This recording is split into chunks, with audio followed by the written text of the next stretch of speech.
সকালে ঘুমিয়ে আছি, এমন সময় ট্রাকের শব্দে ঘুমটা গেল ভেঙে। বুকের ভিতর ধকপক ধকপক করছে।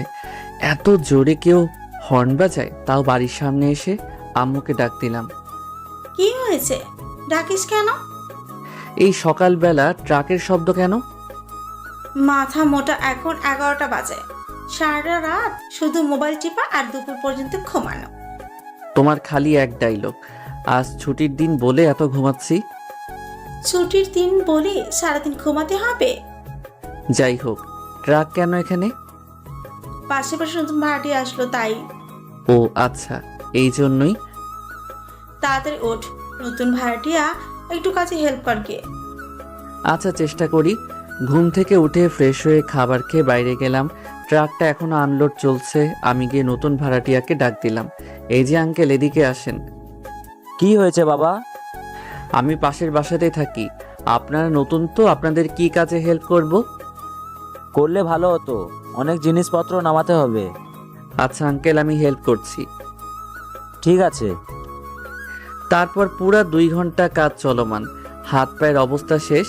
শালার আঙ্কেলের যদি একটা মেয়ে থাকতো তাও ভালো লাগতো। তাও নাই মনে হয়। 10-12 বছরের একটা পিচ্চি ছেলে আছে। একটা মাইয়া থাকলে তাও এত কাজ করলাম, এটা শোধ উঠতো। আঙ্কেল আমার কাজে খুশি হয়ে কাজ চাপড়িয়ে একটু প্রশংসা করলো। আমি আর প্রশংসা বেশি খেতে পারি না, তাই চলে আসলাম। বিকেলে ছাদে বসে মোবাইল টিপছি আরামে। এমন সময় দেখি একটা মাইক্রো এসে থামলো। মাইক্রো থেকে একটা মেয়ে নামলো। আঙ্কেলকে দেখে বাবা বলে ডাক দিল। আমার হার্টবিট তখন এত জোরে চলছে যে বুঝতেই পারছি না। আমার তো আনন্দের শেষ নাই। মনের ভিতর তখন লুঙ্গি ড্যান্স বেজে উঠল। তাই একটা ড্যান্স দিয়ে দিলাম। লুঙ্গি ড্যান্স, লুঙ্গি ড্যান্স, লুঙ্গি ড্যান্স। এই যে মিস্টার, ছাদ থেকে পড়ে যাবেন, সাবধানে। আপনি আমার জন্য কত ভাবেন? আরে আপনার জন্য ভাবার কি আছে আজব? আপনি ট্রাউজার পরে লুঙ্গি ডান্স দিতে দিতে ছাদের পাশে চলে গেছেন, সেদিকে তো খেয়াল নাই, তাই বললাম। আপনি কত ভালো, আপনার মতো মেয়েই তো দরকার। আপনার কথা ঠিক বুঝলাম না। বুঝে লাগবে না।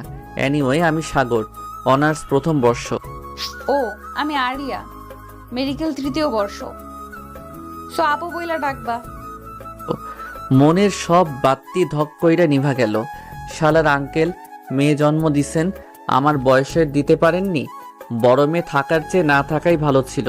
তাও মুখের সামনে দিয়ে এমন সুন্দরী মাইয়া ঘুইরা বেড়াইতো না। কি পুরা কপাল আমার। এই যে ছোট, কোথায় হারিয়ে গেলে? না, কোথাও না। আপনি আমাকে ছোট বলবেন না, আমার ভালো লাগে না। 100 বার বলবো, কারণ তুমি তো আমার ছোটই। আম্মু ডাকছে তাই বদমাস মাইয়ার কাছ থেকে চলে আসলাম।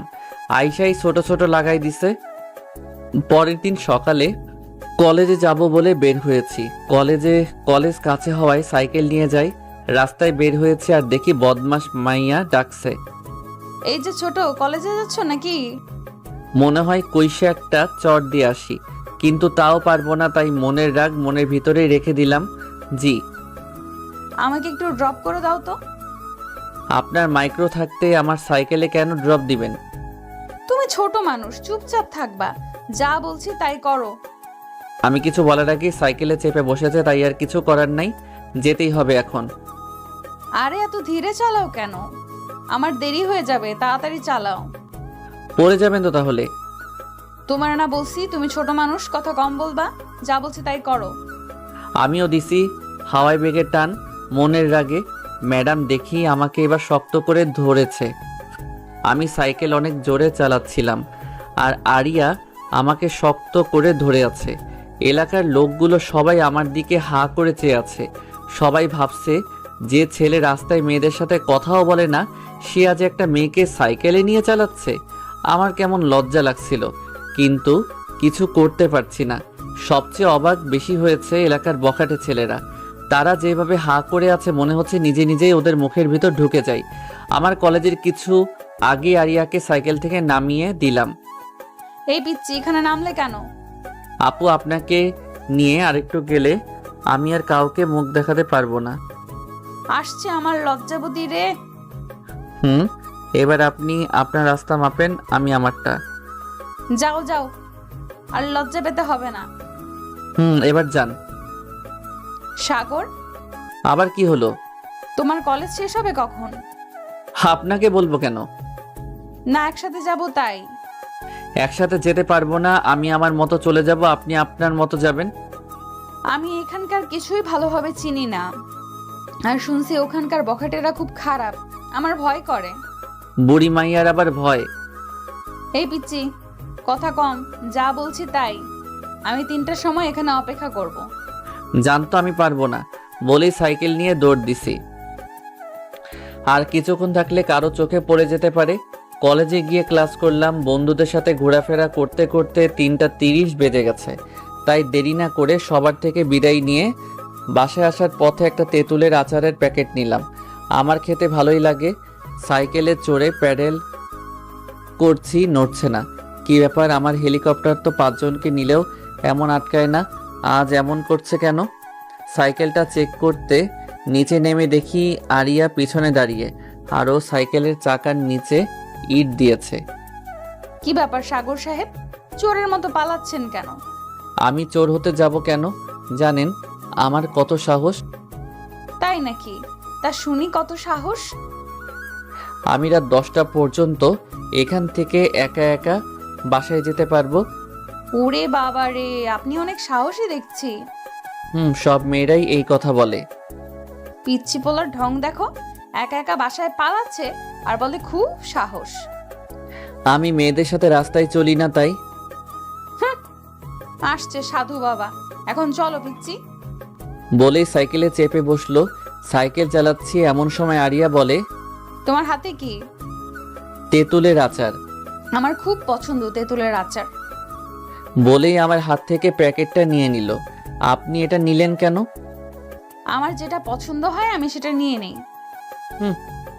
কথা কম, সাইকেল ভালো করে চালাও। বাসায় আসলাম আর ভাবছি এত বড়লোক মাইয়া তার মাইক্রো রেখে আমার সাইকেলের পিছনে পড়লো কেন? কিছুই মাথায় ঢুকছে না। অযথা চিন্তা করে লাভ নাই, কার মাথায় কি আছে কে জানে। রাতে আমার আকাশ দেখতে খুব ভালো লাগে, তাই রাতের খাবার খেয়ে ছাদে গেলাম। আকাশের তারা দেখছি। হঠাৎ দেখি আরিয়াদের বাসার ছাদে আগুন জ্বলছে। আমি তো ভয় পেয়ে গেছি, আবার আগুন নিভে গেল।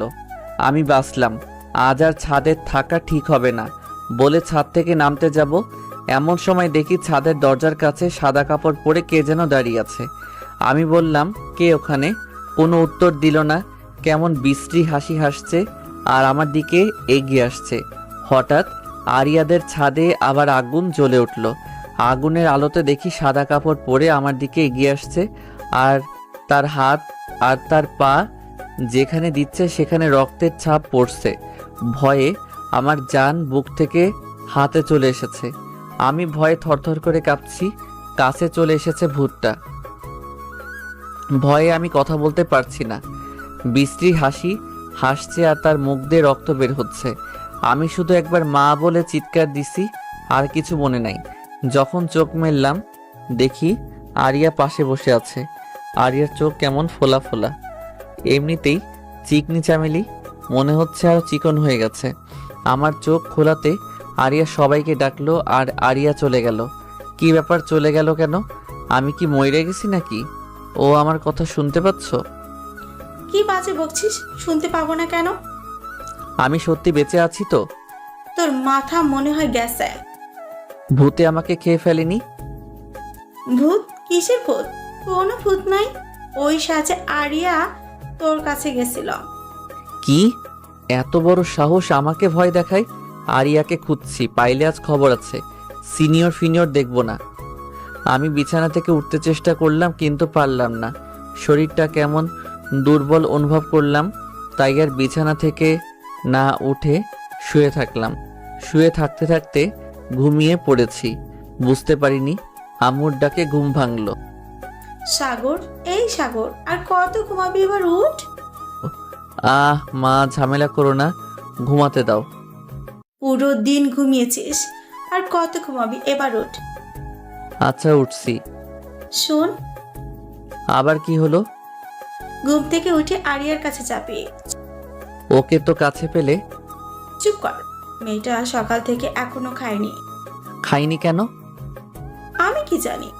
তুই যা, ওর থেকেই শোন গিয়ে। আচ্ছা।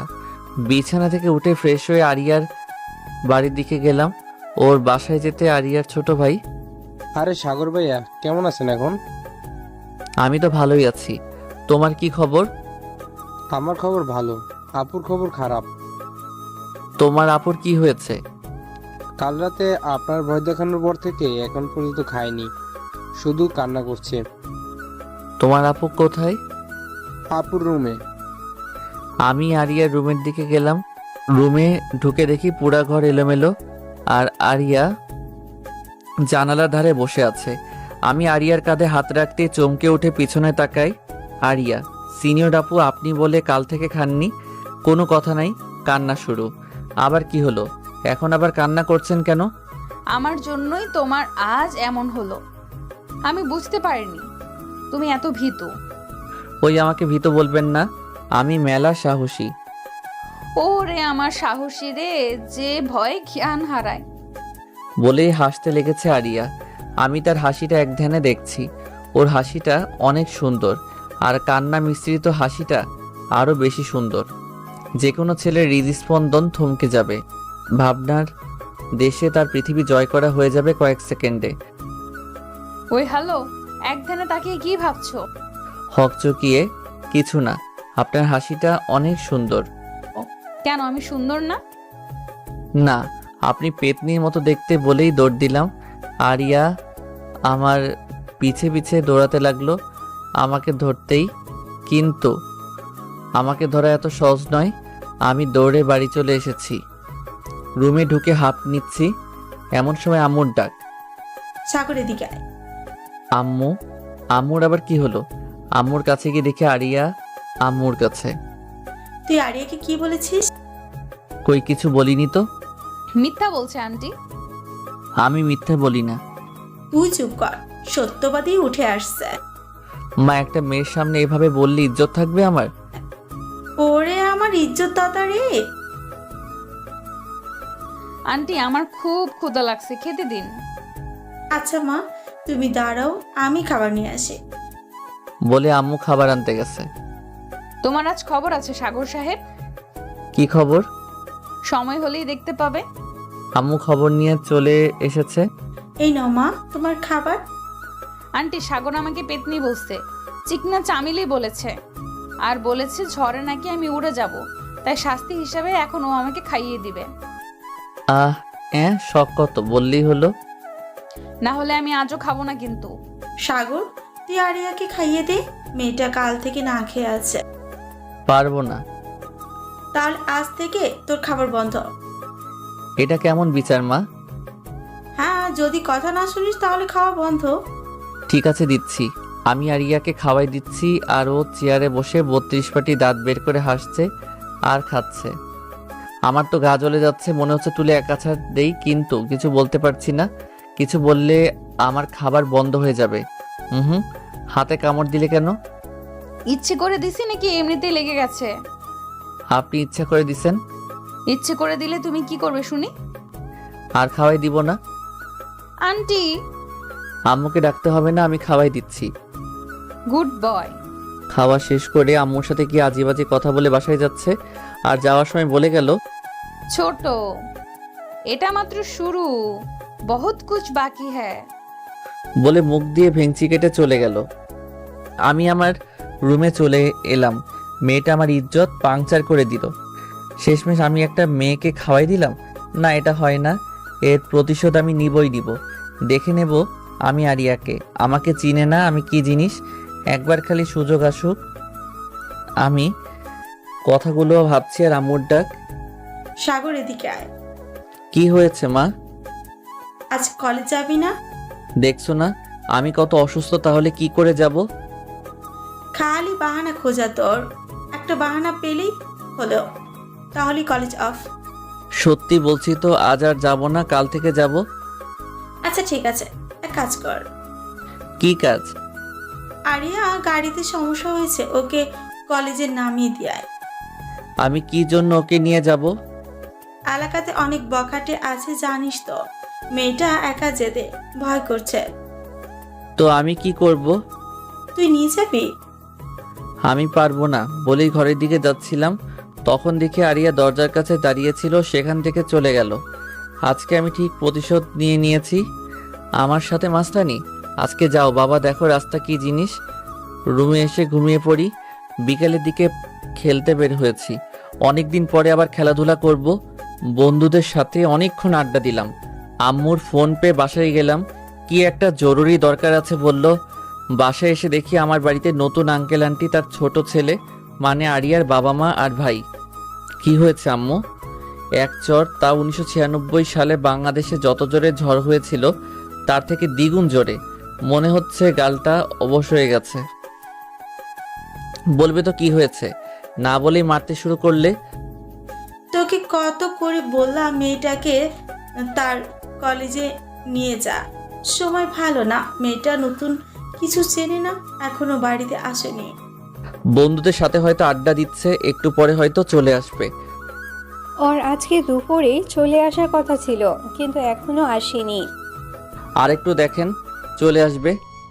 বিকেল থেকে ফোন সুইচ অফ বলছে। তুমি একটু যাও না বাবা। আচ্ছা আন্টি, আমি দেখছি। বাড়ি থেকে বের হয়ে কয়েকজন বন্ধুকে ফোন দিলাম, তাদের সব কিছু খুলে বললাম। ওরাও আমার সাথে যেতে রাজি হলো। আরিয়ার বন্ধু বান্ধবদের বাসার ঠিকানা জোগাড় করে তাদের বাসায় গেলাম। কারো বাসায় নেই। বাসায় ফোন করলাম, কিন্তু এখনও আসেনি মেয়েটা। রাত 9টা বাজে। এখন একটু চিন্তা হতে লাগলো, যদি আমি আসতাম তাহলে এমন হতো না। আরিয়া যেসব রেস্টুরেন্টে যায় তা তার বন্ধুদের থেকে শুনে সেখানেও খোঁজ করলাম, কোথাও নেই আরিয়া। রাত 10টা বেজে গেছে। পাগলের মতো শহরের অলিগলি খুঁজে বেড়াচ্ছি, কোথাও পাচ্ছি না। কোথায় গেল কিছু বুঝতে পারছি না। মাথা তো কেমন ভারী হয়ে আসছে। আমার দোষ, আমার কথাগুলো আরিয়া শুনে ফেলেছিল। আর তখন একাই কলেজে যাই। আমি কেন এমনটা করলাম? আমি যদি এমনটা না করতাম তাহলে এসব কিছুই হতো না। শহরের সব জায়গায় খোঁজা শেষ। কি করব আমি এখন? বাসায় যেতে পারছি না। সবাই আমার অপেক্ষাতেই আছে। আমার মাথাটা ঠিকভাবে কাজ করছে না। আমি জীবনে এত চিন্তিত হইনি আর যতটুকু হয়েছি। হৃদস্পন্দন শতগুণ বেড়ে গেছে। দোস্ত, সব জায়গাতে খুঁজলাম, কোথাও পেলাম না। এখন কি করব? আমি নিজেও জানি না। চল পুলিশের কাছে কমপ্লেন করে বাসায় যাই। আজকে আমি বাসায় যেতে পারবো না। আমার জন্য সব হয়েছে, আমি দায়ী বলে মাটিতে বসে পড়লাম। এভাবে ভেঙে পড়িস না, দেখিস আমরা আরিয়াকে ঠিকই খুঁজে পাবো। আমার চোখ দিয়ে তখন টুপ টুপ করে পানি পড়ছে। নিজেকে কেমন ঘৃণা হচ্ছে, কেন আমি এলাম না। শান্ত হওয়া দোস্ত। হৃদয় শাকিল পুলিশের কাছে যাক, আর আমি আর তুই টিপু ভাইয়ের কাছে যাই। টিপুর কাছে কেন? কোথাও তো খুঁজে পেলাম না। যদি আরিয়া কিডন্যাপ হয় তাহলে টিপু ভাইয়ের কাছে জানতে পারবো। এই শহরে যত কিডন্যাপ হয় সব তার জানা থাকে। ঠিক আছে চলো। ওরা দুজন পুলিশের কাছে গেল আর আমরা টিপু ভাইয়ের কাছে যাচ্ছিলাম। রাস্তায় বাইকের তেল ফুরিয়ে যায়, তেল ভরতে পাম্পে যাই, তারপর তেল ভরি, তারপর টিপুর কাছে যাই। এত রাতে দেখা করতে চাচ্ছিল না, তাও অনেক বলে কয়ে দেখা করলাম। টিপু ভাইকে সব খুলে বললাম। তারপর টিপু ভাই ওর লোকদের কাছে ফোন করলো। তারপর বলল, আমার লোকেরা আজকে কোনো মেয়েকে তুলেনি। তাহলে উপায়? শহরে একটা নতুন গ্যাং এসেছে যারা ডাক্তারি পড়া মেয়েদের কিডন্যাপ করে, তাদের আফ্রিকাতে পার করে দিচ্ছে, আর এদেরকে দিয়ে চিকিৎসার কাজ করানো হয়। আর আমার লোকেরা বলল তারা আজ 3টা মেয়েকে তুলেছে। এখন তাদের মধ্যে থাকলেও থাকতে পারে। আমার পায়ের নিচের মাটি মনে হচ্ছে সরে যাচ্ছে। আমার বাকশক্তি, ভাবনা শক্তি কিছু কাজ করছে না, লড়তে পারছি না। তোমরা দেরি না করে বেরিয়ে পড়ো, তোমাদের হাতে আজকের রাতটাই আছে। আজ রাতে মনে হয় না তারা শহর ছেড়ে বের হবে, তাই যত তাড়াতাড়ি পারো বেরিয়ে পড়ো। আমরা টিপু ভাইয়ের কাছ থেকে বিদায় নিয়ে বেরিয়ে পড়েছি। কোনো কথা বলতে পারছি না। রাস্তার একপাশে দাঁড়িয়ে আছি। পাশে একটা ছোট দোকান আছে। 1 কাপ চা খাচ্ছি আর ভাবছি কোথায় যাব আর কি করব। কিছু মাথায় আসছে না। হাতে সময় 1 রাত। হঠাৎ একটা মাইক্রো এসে থামলো, তারাও চা খাচ্ছে। তাদের একটা কথায় আমার ধ্যান ভেঙে গেল। তাদের মধ্যে এমন ছিল, ভাই, মালতিনটা কিন্তু দেখতে হেভি। ঠিক কইছস, মেলা মাল পাওয়া যাবে। ভাই, আমার না ওই চিকন করে মেয়েটাকে হেভি লাগছে। তো কি হয়েছে? আপনি যদি অনুমতি দিতেন তাহলে আজ রাতে আচ্ছা ঠিক আছে, রাতে তোর ওইটা। আপনার পায়ে ধুলো দিন ওস্তাদ। তাদের কথা এমন ছিল, তাদের চা খাওয়া শেষে চলে যাচ্ছিল। আমার কেমন লাগলো? টিপু ভাই বলল 3টা মেয়েকে তুলেছে, এরা বলছে 3টা চিকন মেয়েকে পছন্দ। রাতে সে তার হিসাব মিলে গেছে, আরিয়াও চিকন। এরাই ওই কিডন্যাপার। আরিয়ার কিছু করার আগে তাকে উদ্ধার করতে হবে। তবে আমরা দুজন তাদের মাইক্রোকে ফলো করেছি। আমরা দুজন মিলে বাইক নিয়ে তাদের মাইক্রোটাকে ফলো করছি। তারা একটা নির্জন এলাকায় একটা বাড়ির সামনে এসে থামলো। আমরাও নির্দিষ্ট দূরত্বে বাইক রেখে ওই বাড়িটির দিকে যাচ্ছি। তারা বাড়িটার মাঝে প্রবেশ করে। আমরা দুজন দেয়াল টপকে বাড়ির ভেতরে প্রবেশ করি। বাড়িটা অনেক পুরাতন হবে, এখনো নিখুঁতভাবে দাঁড়িয়ে আছে। লোক দুইটা বাড়ির মধ্যে প্রবেশ করলে আমরাও চুপি চুপি তাদের পিছে পিছে বাড়িতে প্রবেশ করি। শুনশান নীরবতা, একদম ভূতরে বাড়ির মতো। তবে এদের জন্য এমন বাড়ি পারফেক্ট, লোকজন নাই। অনেকে ভূতের বাড়ি ভেবে এই বাড়ির মধ্যে প্রবেশই করবে না। লোক দুইটা একটা রুমে প্রবেশ করে, আর তখন মেয়ের আত্মচিৎকার পাই। আমার তো তখন রক্ত মাথা থেকে পা পর্যন্ত 1 সেকেন্ড 1000 বার যাতায়াত করছে। আজকে এই দুইটা আমার হাতে মরবে বলে আশেপাশে তাকাতে দেখি একটা রড পড়ে আছে। রডটা নিলাম। আমার বন্ধু নিল আরেকটা রড। লোক দুইটা যে রুমে প্রবেশ করেছে ওই রুমে প্রবেশ করতেই চোখ বুজে নিয়েছি। একটা মেয়ের ওপর দুইটা মানুষের তাদের পৈশাচিক আনন্দ করছে। পুরো অলঙ্গ অবস্থায় একটা মেয়ে, আর বাকি দুটো একপাশে বাঁধা আছে, কিন্তু এদের মধ্যে আরিয়া নেই। লোক দুইটা আমাদের দুইজনকে দেখে অনেকটা ভয় পেয়ে গেছে। আমার মাথায় তখন রক্ত চলে গেছে, তাই কিছু না ভেবে রড দিয়ে লোক দুটোকে ইচ্ছে মতো পিটাতে শুরু করছি। আরেকটু হলে তাদের মেরেই ফেলতাম। আমার বন্ধু আমাকে থামায়।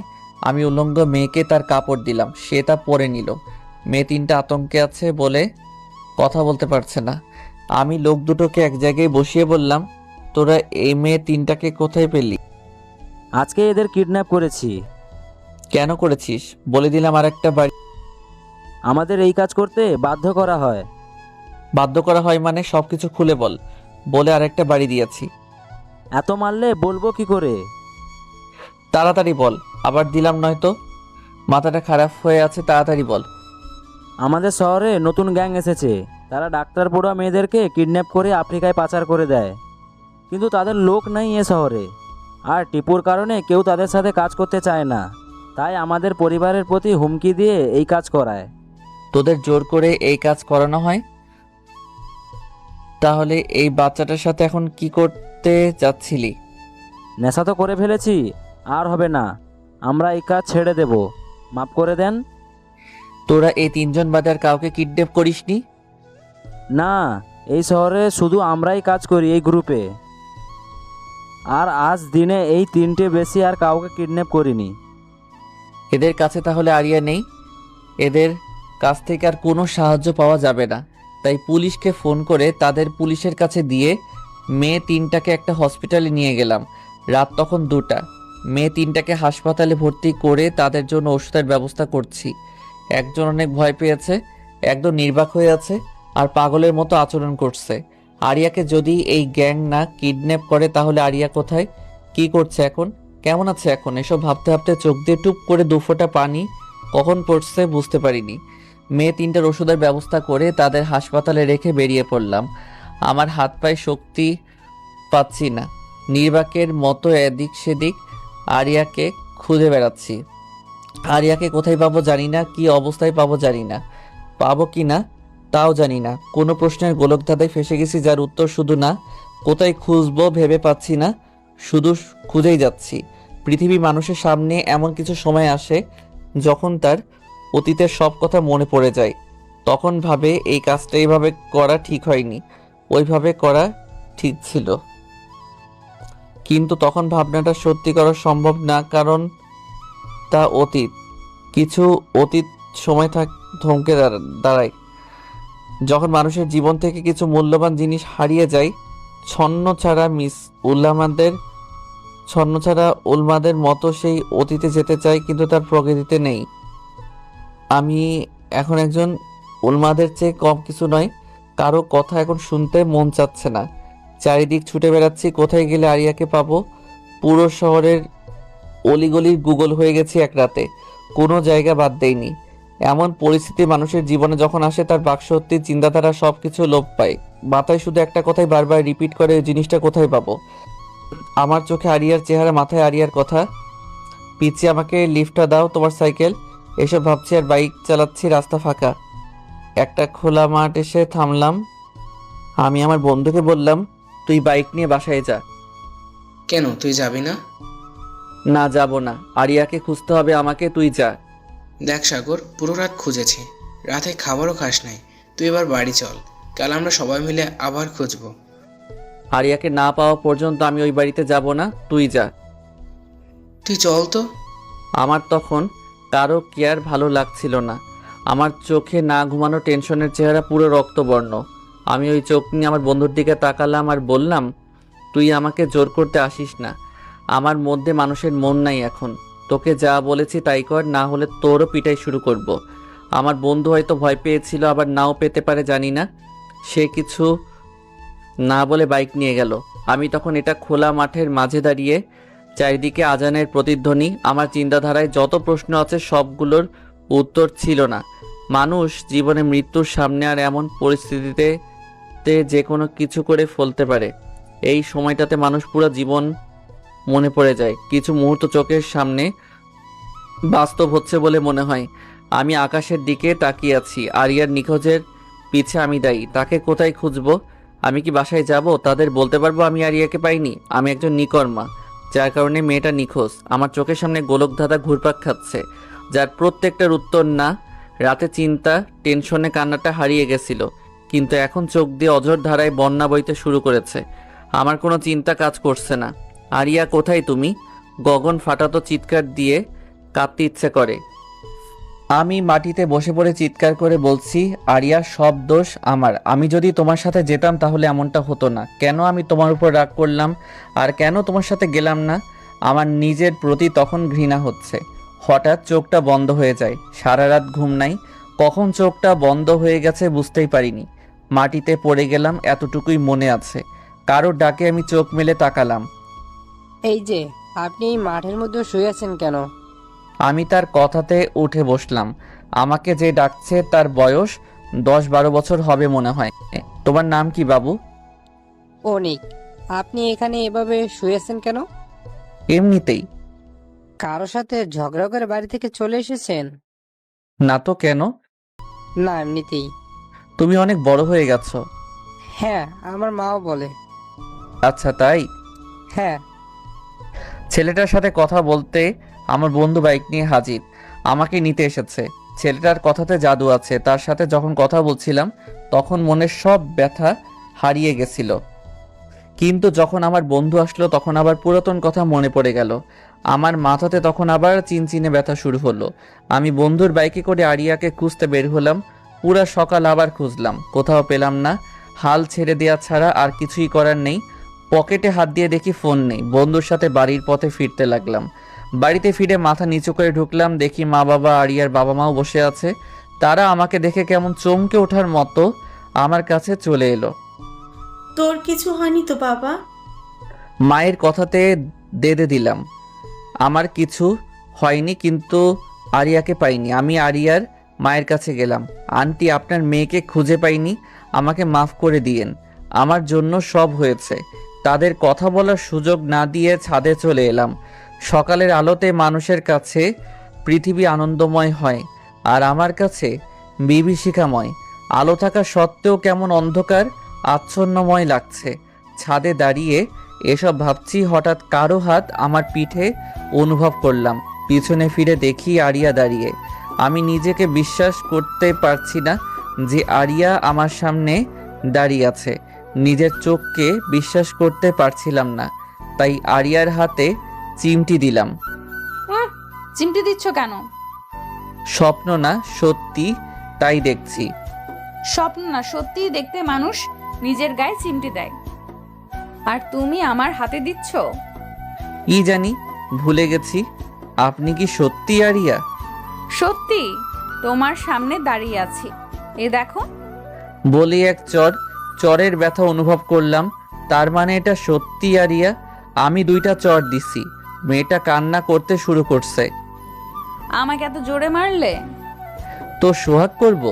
কাল দিন রাত কোথায় ছিলেন? আমার কতটা কষ্ট হয়েছে জানেন? আমারও মেলা কষ্ট লেগেছিল সকালে তোমার কথা শুনে, তাই ভাবলাম তুমি প্রতিশোধ নেওয়ার আগে আমিই নিই। কোথায় ছিলেন পুরা দিন রাত? তোমার রুমে। আমার রুমে? তোমার রুমে ছিলাম, কেউ জানে না, চুপি চুপি করেছি বিকেলে কলেজ থেকে এসে। আরেকটা চর দিলাম। আবার মারলে কেন? আমাকে সারা রাত দিন শহর ঘোরানোর জন্য। তোমার সাথে কোনো কথা নাই, আমাকে শুধু মারছো। আরেকটা চট দিয়ে আরিয়াকে বুকের মাঝে জড়িয়ে ধরলাম। জানি না তখন মনের মধ্যে কেমন হচ্ছিল। মনে হচ্ছিল অনেক বড় কষ্টের মধ্যে থেকে বের হয়ে এলাম। আরিয়াকে সবসময় এভাবে জড়িয়ে ধরে থাকি। এই ছোট, আমার দম বন্ধ হয়ে আসছে, ছাড়ো। ছাড়বো না। আবার যদি হারিয়ে যান? হারাবো না, ছাড়ো। মনে থাকে যেন। ঠিক আছে, ছাড়ো। আরিয়াকে ছেড়ে দিতেই আরিয়া সাইডে চলে যায়, তারপর হাত ছাড়ে। তুমি তো আমাকে আরেকটু হলে মেরেই ফেলতে। মেরে ফেলার জন্য তো ধরিনি। আমার দম বন্ধ হয়ে আসছিল। সারা দিন রাতের কষ্টের সমাপ্তি স্বরূপ। অনেক কষ্ট হয়েছে না তোমার? আপনার জন্য এতটুকু করাই যায়। আমি বুঝতে পারিনি যে তুমি সারা রাত বাইরে থাকবে। তোমার ফোনে অনেকবার ফোন দিয়েছি কিন্তু অফ বলছে। ফোনটা হারিয়ে গেছে। জানো, আমিও সারা রাত ঘুমাইনি, খাইনি। আপনার এমনটা করা উচিত হয়নি। কেন? আমি অনেক কষ্ট পেয়েছি। আমার ছোট ভাইটা দেখে অনেক কষ্ট পেয়েছে। ভাইয়া কথাটা শুনে মনে হচ্ছে সব আবেগ আমার বুকের ভেতর থেকে বেরিয়ে ছাদ থেকে লাফ দিছে। ভালো লাগার বাতি নিভে অন্ধকার। মনে হচ্ছে তুলে এক আছাড় দেই। আমি ওর কোন জন্মের ভাই লাগি? ছোট ভাইয়া কি বিড়বিড় করছো? ভাবতেছি আপনাকে ছাদ থেকে ফেলে দেই। কেন কেন? আমি আপনার কোন জন্মের ভাই লাগি? তুমি তো আমার আদরের ছোট ভাইয়া। আপনার ভাইয়ের গোষ্ঠী কিলাই বলে ছাদ থেকে চলে এলাম। আরিয়া আমাকে পিছ থেকে ডেকেই যাচ্ছে। আমি আমার রুমে চলে এসেছি। এসে ভাবছি মনটা কতটা হালকা হয়ে গেছে। মনে হচ্ছে কোনো পাথরের সমান চিন্তা মন থেকে নেমে গেল। জীবনে যতটা না কষ্ট পেয়েছি তার থেকে বেশি পেয়েছি এই একদিনে। মনে হচ্ছিল কোনো বিভীষিকাময় স্বপ্ন দেখছিলাম। আরিয়াকে দেখার পর সেই স্বপ্ন থেকে বাস্তব জীবনে চলে এসেছি। মানুষের জীবনে কিছু কষ্ট থাকে যা তার মনে পাথরের মতো সবসময় আঘাত করতেই থাকে। সে যন্ত্রণা কখনো যায় না, হয়তো মুখের হাসির আড়ালে থাকে। মনটা হালকা হয়ে গেছে। ঘুমে চোখটাও বুঝে আসছে, তাই ঘুমিয়ে পড়লাম। হঠাৎ মনে হচ্ছে কানের মধ্যে কিছু প্রবেশ করছে। হাত দিচ্ছি, তখন বন্ধ হয়ে যাচ্ছে। আবার এমনটা হচ্ছে, চোখ খুলে দেখি আরিয়ার সামনে ঝুঁকে থেকে এই কাজ করছে। আমি ভাবছি আমার সাথে যখন এমন করছে তখন আমিও করি বলেই তাকে জড়াই ধরেছি। আরিয়া হোক চকিয়ে উঠেছে। বুঝতে পারিনি আমি এমনটা করব। অনেক ছাড়ানোর চেষ্টা করছে। যখন দেখতে পারছে না তখন আমার হাতে দিল একটা কামড়। ও মা গো, এত জোরে কেউ কামড় দেয়? হাতটা ছেড়ে দিতেই আরিয়া পর্যাপ্ত দূরত্বে চলে গেছে। তুমি যেভাবে ধরেছো, ছাড়া পেতে তো দিতেই হবে। তাই বলে এত জোরে? তোমার আপু দিছেন না, তাই রাগ করে না ভাই। ওরে আমার বোন আসছে রে। ওই ছোট, সাবধান, জোরে কথা বলবা না। বললে কি করবেন? এমন কিছু করব যে এলাকায় মুখ দেখাতে পারবে না। আপনাকে করে ভয় পাই নাকি? পাও না, বাট পাবে খুব তাড়াতাড়ি। তাই না? তাই। বলে মুখ ভেঙচি কেটে দৌড়ে পালিয়ে গেল। আমি ভাবছি মেয়েটা কি করতে চায় যে তাকে আমি ভয় পাবো? ভেবে পাচ্ছি না, তাই অত ভেবে কাজ নাই। কাল কলেজে যেতে হবে, তাই বেশি চিন্তা ভাবনা করতে হবে না। আম্মু রাতের খাবার খেতে ডাকছে। আমি খেতে গিয়ে দেখি বাবা মার সাথে খাবার টেবিলে আরিয়া বসে আছে। এই চিকনি চামিলি কি শান্তি মতো খেতেও দিবে না? যেখানেই যাই সেখানেইও সব কিছু ভুলে খেতে বসলাম। একদিনে শরীর কি হাল বানিয়েছোস? কই, ঠিকই তো আছি। আমার চোখ আছে। তুমি আমাকে ইনসাল্ট করছো একটা মাইয়ার সামনে? ওই ছোট, আমাকে মাইয়া বলবে না, বলবে বড় আপু। আমার খেয়ে দে কাজ নাই, আপনি আমার কোন জন্মের আপু লাগেন? বর্তমান জন্মের। তাই? হ্যাঁ। তাহলে আপনার বাবাকে বলেন আমাকে যেন টাকার ভাগ দেয়। দিবে তো, টেনশন করো না ছোট। টাকার ভাগও দিবে? 100 বার দিবে। আচ্ছা, আমাকে টাকার ভাগ কেন দিবে? আর যাতে ভাই না বলে সেজন্য বললাম। বাট মাইয়া এদিকেও আমার থেকে এক ধাপ এগিয়ে। ডাক্তারি পড়াতে কি এইসব শিখাই নাকি? তোমরা থামো। আর হ্যাঁ, কাল থেকে প্রতিদিন তুমি আরিয়াকে তার কলেজে পৌঁছে দিবে। ভাত মুখে দিছি তখনই বাবা এই কথাটা বলছে, আর ভাতটা গলাতে বেঁধে গেছে। ঠিক মতো খাবারও তো খেতে পারো না। এই নাও পানি খাও। ওনার এত বড় গাড়ি থাকতে আমি কেন নিয়ে যাব? সেফটির জন্য। দিনকাল এত ভালো না। আমি পারবো না। তুমি পারবে না, তোমার বাবা পারবে। বাবা পারবে যখন তখন তুমি প্রতিদিন নিয়ে যাও। আমার সাথে ফাজলাম করো। তুমি তো বললে আমি না পারলে বাবা পারে, আর তুমি তো আমার বাবা। পড়াশোনা করছি এই জন্য। কি শিখাচ্ছে তোমাদের শিক্ষকরা? কি আবার পড়াশোনা? হায় আল্লাহ, আমি কি ছেলে জন্ম দিয়েছি কোথায় ফাজলামো করে? তুমি এলাকার সবচেয়ে ভালো ছেলে জন্ম দিয়েছো বাবা। ভালো ছেলে যখন তখন যা বলছি তাই করবে, তাহলে কাল থেকে তোমার ভাত চাল হয়ে যাবে। আমার সাথে অন্যায় হচ্ছে। চুপ কর, তোর কথা অনেকক্ষণ ধরে শুনছি। মুখে মুখে কথা বলা শিখে গেছিস, চুপচাপ খেয়ে উঠে যা। ঠিক আছে। আরিয়া খাচ্ছে আর হাসছে। সব চাল আরিয়ার। ও বাবাকে কি সব বুঝ দিয়েছে আল্লাহ ভালো জানে। খাবার খেয়ে রুমে চলে এলাম। এসে লম্বা একটা ঘুম দিয়েছি। স্বপ্নে দেখছি আমি আরিয়াকে নিয়ে যাইনি, তাই বাবা আমাকে লাঠি নিয়ে পুরো শহর দৌড়ানি দিচ্ছে। স্বপ্নটা ভাঙতেই যেন হাঁপ ছেড়ে বাঁচলাম। যদি কাল আরিয়াকে না নিয়ে যাই তাহলে বাবা আমাকে সত্যি সত্যি পুরো শহর দৌড়ানি করাবে না তো? আবার কাল একটা মেয়ের সাথে দেখা করার কথা আছে, বান্ধবী হয়।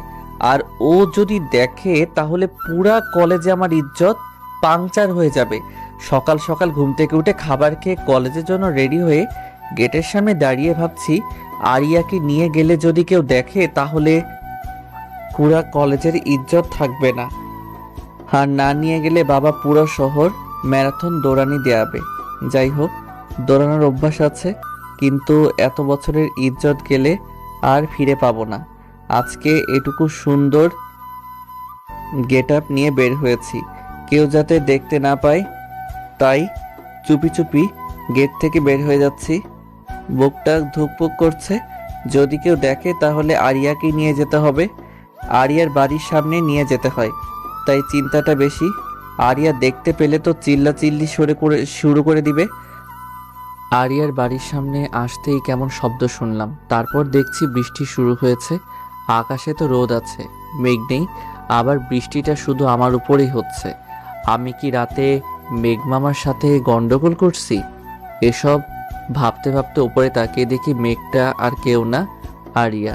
আমার দিকে দুইটা ফুটবলের সমান চোখ বের করে রাক্ষসীর মতো দাঁত কটমট করে তাকিয়ে আছে। আমার গলা শুকিয়ে গেছে, ঢোক চিপলাম, মনে হচ্ছে গলার মধ্যে খরার মৌসুম চলছে। আরিয়া তাকানো দেখে মনে হচ্ছে আজকে আমি শেষ। তার দিকে তাকাতে পারছি না, ভয়ের আগে কটমট করছে আরিয়া। চুরি করে সবার চোখ ফাঁকি দিয়ে একা একা চলে যাচ্ছ? চুরি করে যাব কেন? তা নয় তো কি, আমাকে নিয়ে যাবার ভয়ে এত সকাল সকাল সবার চোখ ফাঁকি দিয়ে যাচ্ছ। ফাঁকি কোথায় দিলাম? এই তো আপনার সামনে দাঁড়িয়ে আছি।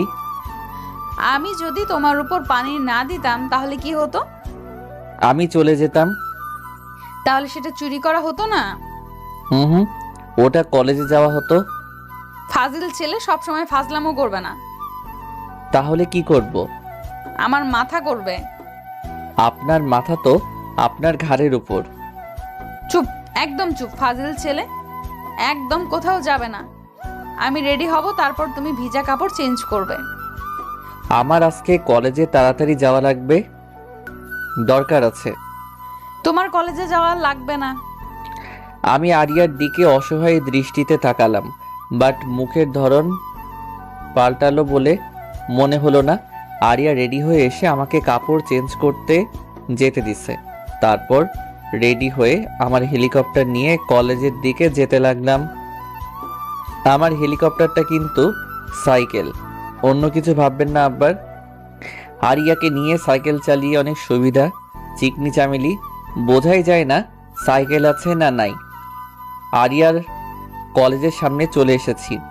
নামেন, আপনার কলেজের সামনে চলে এসেছি। ইজ্জত তো পাংচার হয়ে গেছে। ইজ্জত আমি ধার দিব না, আমার অনেক আছে। আপনি কিন্তু ফাইজলামো করছেন। তোমার থেকে শিখেছি। আমি শিখিয়েছি? কবে, কখন, কিভাবে? প্রতিদিন তখন সেভাবে। ফাজিল মাইয়া কোথাকার, বলে চলে এসেছি। আমার সাথে মাস্তানি মারে, দেখে নেব একদিন। কলেজে গিয়ে বন্ধুদের সাথে আড্ডা দিলাম। আজকের দিনটা আরিয়ার কাছে স্পেশাল। আজকে আমার বার্থডে। সেদিন তার মায়ের কাছ থেকে শুনছে। ছেলেটা আসলেই পাগল, কিচ্ছু বোঝে না, সবসময় উল্টাপাল্টা বোঝে। তাকে আজকে সারপ্রাইজ দিতে হবে, এমন ভাবে দিতে হবে যাতে বুঝতে না পারে। বন্ধুদের সাথে আড্ডা দিচ্ছি, এমন সময় আরিয়ার ফোন।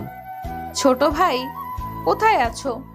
যেখানেই থাকি তাতে আপনার কি? আপনাকে কলেজে পৌঁছে দেবার কথা দিয়েছি। শোনো, আমার একটু দরকার আছে, তুমি আমার কলেজের কাছে চলে এসো। পারবো না। পারবা না? ঠিক আছে, তাহলে আমি এই রাস্তার মাঝখানে গিয়ে দাঁড়িয়ে থাকবো। ব্ল্যাকমেল করছেন? ছোট ভাইকে ব্ল্যাকমেল করা যায়? তাহলে কি করছেন এটা? একটু ভয় দেখাচ্ছি। কোথায় যেতে হবে? আমার কলেজের সামনে দাঁড়িয়ে থাকো। আমি আরিয়ার মেডিকেল কলেজের সামনে দাঁড়িয়ে আছি। এখানে দাঁড়িয়ে থাকার আলাদা একটা ফিলিংস আছে। ডাক্তারি পড়া মেয়েরা দেখতে একটু সুন্দর বেশি হয়, আবার সাদা অ্যাপ্রন পরে, তখন তো হুর পরীর মতো লাগে। না না, আমি ভালো ছেলে, এসব ভাবলে চলবে না। কিন্তু চোখের আজকে কি হলো? খালি সুন্দরী মেয়েদের দিকে চোখ যায়। নির্ঘাত কোনো অসুখ হয়েছে, ডাক্তার দেখাতে হবে। একটু পর দেখি একটা switch, cute, beautiful, awesome, nice, wow, heavy একটা মেয়ে আমার দিকে হাত নাড়িয়ে ডাকছে। তখন বুকের ভিতর ধুকধুক করছে। আর তোকে হেভি লাগছে, গানটা শুনতে পাচ্ছি না। তুমি যদি ডাকো হুট পড়ি, তোমার জন্য আমি কি না করিতে পারি। তুমি চাইলে পাড়ি দেব 7 সমুদ্র 13 নদী। এটা তো একটা রাস্তাখানি, বলেই তার দিকে যাচ্ছি। আর মেয়েটা 2 হাত বাড়িয়ে আমার দিকে এগিয়ে আসছে। ও নো, এত ফিলিংস আমি কোথায় রাখবো? মনে হচ্ছে আশেপাশে কেউ নেই, খালি আমি আর ডাক্তারনিটা। মনের মধ্যে লাড্ডু ফুটতেছে। আমিও 2 হাত বাড়িয়ে তার কাছে যাচ্ছি। তাকে জড়িয়ে ধরতে যতটুকু লাগে তাকে জড়িয়ে ধরবো। এমন সময় মেয়েটা পাশ কাটিয়ে আরেকটা ছেলেকে জড়িয়ে ধরলো। তখন মনের মধ্যে শুনতে পাচ্ছি, সুন্দরী তুমি কার, তুমি কার? ওদের দিকে তাকিয়ে থাকতে কখন দেয়ালের সাথে ধাক্কা লেগেছে বুঝতেই পারিনি। আরিয়া দেখি পাশেই দাঁড়িয়ে হাসতে হাসতে মাটিতে বসে পড়েছে। এত হাসির কি আছে? একটু অ্যাক্সিডেন্ট হতেই পারে। অ্যাক্সিডেন্ট কেমনে হয়? অজান্তে কিছু হলে তাকে অ্যাক্সিডেন্ট বলে। বাট এটা তো ইচ্ছে করে হয়েছে। অজান্তে হয়েছে। হয়েছে, আর শাক দিয়ে মাছ রাখতে হবে না, আমি সব দেখেছি। কি দেখছেন? দেখেছি একটা লুচ্চা ছেলে 2 হাত বাড়িয়ে একটা মেয়ের দিকে যাচ্ছিল, মেয়েটা তাকে না ধরে অন্য কাউকে ধরেছে। ইজ্জত পাংচার হয়ে গেছে একেবারে। এটাও দেখে নিয়েছে। এখন কি করি? কি হলো, কথা বলছো না কেন? এমনি। তোমার এসব পরে দেখছি। আগে আমার সাথে চলো, দরকার আছে। কি দরকার? শুনে কি হবে? না বললে যাব না। আন্টিকে ফোন দিয়ে বলবো তুমি কি করছো? ব্ল্যাকমেইল? না না, সোজা মেইল। ঠিক আছে চলেন। তারপর আমরা একটা শপিং মলে পৌঁছালাম। আরিয়া হয়তো কিছু কিনবে তাই আসছে, আমি সেজন্য লেডিস কালেকশনের দিকে যাচ্ছি। সাগর, ওইদিকে কোথায় যাচ্ছ? কেন লেডিস কালেকশন?